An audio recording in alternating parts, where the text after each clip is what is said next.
Je m'appelle Gilles Raveau, je suis maître de conférence en économie à l'université Paris 8. Je travaille aussi comme journaliste, je fais les articles d'économie de Charlie Hebdo depuis quelques années. Agnès Sinaï, journaliste spécialisée en environnement, fondatrice et directrice de l'Institut Momentum, un laboratoire d'idées sur les politiques de l'Anthropocène.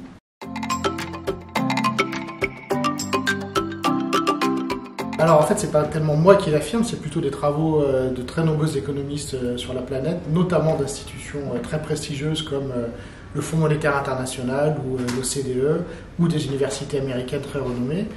qui ont montré depuis plusieurs années déjà que, disons, pour dire les choses simplement, on n'a pas à choisir entre l'efficacité économique et la justice sociale, et que les deux sont très largement complémentaires, et que par exemple dans le cas du système français, si on avait des services publics plus efficaces, si on avait un meilleur système éducatif, etc., ça serait bon évidemment pour les gens, mais ça serait aussi bon pour l'économie.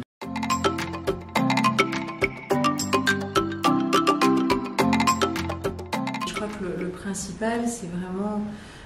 le blocage lié à un modèle. Il est très difficile de le défaire, puisqu'on est dans une logique de dépendance au chemin